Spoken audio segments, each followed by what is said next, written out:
वर्ग 2 के मेरे प्यारे बच्चों, सुप्रभात। मैं रानी मैडम आप लोग को हिंदी सौम्या पढ़ाने जा रही हूँ। आज आप लोग को पाठ 6 पढ़ना है, जिसका शीर्षक है ऋतु। ऋतु मतलब मौसम होता है बच्चों। मौसम कितने प्रकार के होते हैं? मौसम 3 प्रकार के होते हैं, गर्मी, सर्दी और वर्षा।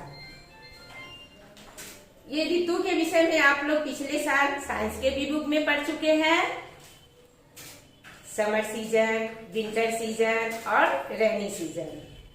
आइए आज हम लोग हिंदी के किताब में वृक्ष मतलब पेड़ और ऋतु, पेड़ और ऋतुओं के विषय में दोनों के बीच में वार्तालाप हो रहा है। कैसे? संवाद के रूप में। आइए इस कहानी को पढ़कर हम लोग समझे दोनों में कैसे वार्तालाप होती है। शांत भाव से खड़े वृक्ष ने घास को कुम्हलाते हुए देखा। कौन देखा? वृक्ष। किसको कुम्हलाते हुए देखा? घास को।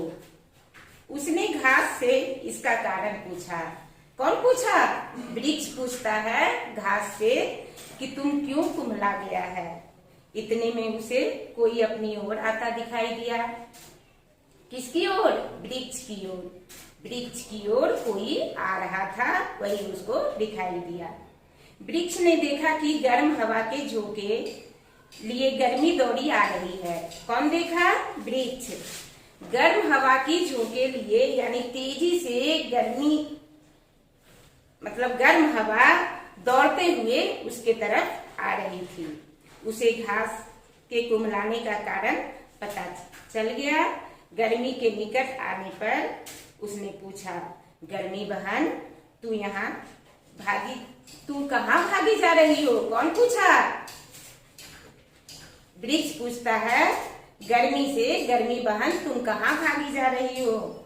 वह बोली, तेज धूप से मेरा शरीर तवे की तरह जल रहा है। सभी तालाब सूख गए हैं। ऐसे में शरीर को कहाँ जाकर ठंडा करूं, इसलिए वर्षा को खोजने जा रही हूँ। इतना कहकर गर्मी आगे चली गई।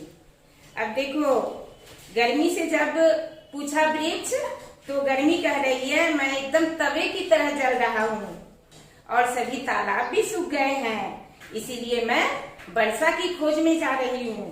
वृक्ष बहुत दिनों से अपनी जड़ों की जरूरत अनुभव कर रहा था। कुछ दिनों बाद आकाश में काले काले बादल छा गए, जोर से बिजली कड़की और पानी बरसने लगा। घास की कुम्हलाहट दूर हो गई।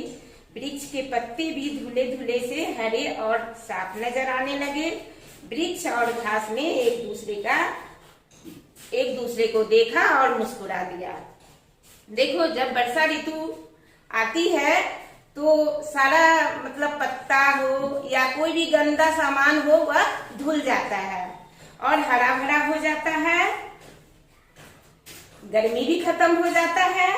इसलिए अब आगे देखो क्या हुआ। पानी बरसते रहने से वृक्ष के आसपास पानी एकत्र हो गए।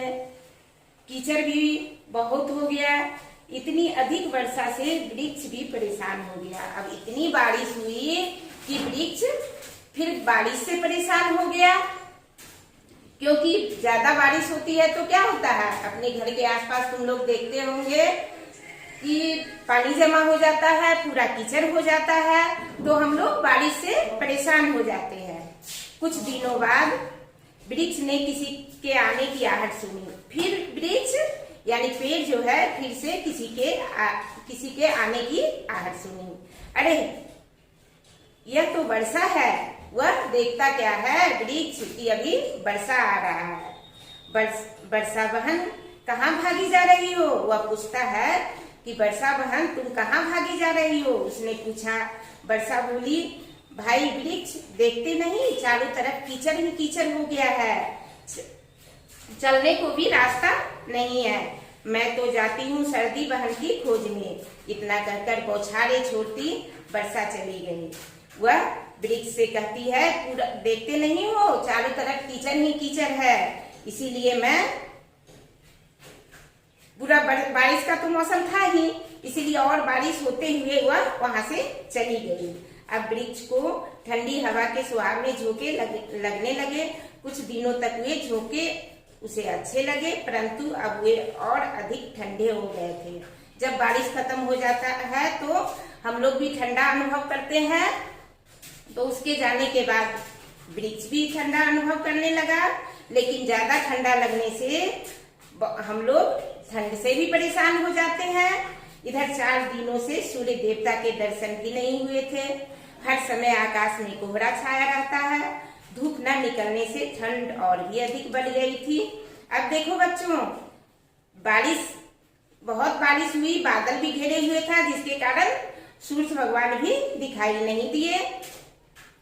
कोहरा भी यानी कि ओस जो जिसको कहते हैं, कुहासा कहते हैं, वह भी चारों तरफ घिरे हुए था। तो इससे स्वाभाविक है कि ठंड बढ़ जाएगी। ठंड बढ़ने से सभी परेशान हो गए। समय बीतता गया। इतनी भयंकर सर्दी से सभी परेशान हो गए। पेड़ को भी अब अपनी पुरानी पत्तियां छोड़नी थी। वह भी बड़ी व्याकुलता से प्रतीक्षा कर रही थी कि कब सर्दी उस मार्ग से गुजरेगी। अब देखो, सभी को प्रतीक्षा क्या चीज का था कि सर्दी कब खत्म हो जाए। एक दिन सर्दी उधर से आ रही थी। क्या आ रही थी बच्चों? सर्दी का सब क्या कर रहा था? इंतजार कर रहा था। वृक्ष ने उसे रुकने को कहा तो वह बोली, वृक्ष भाई, मेरे सभी अंग ठंड से ठिठुर रहे हैं।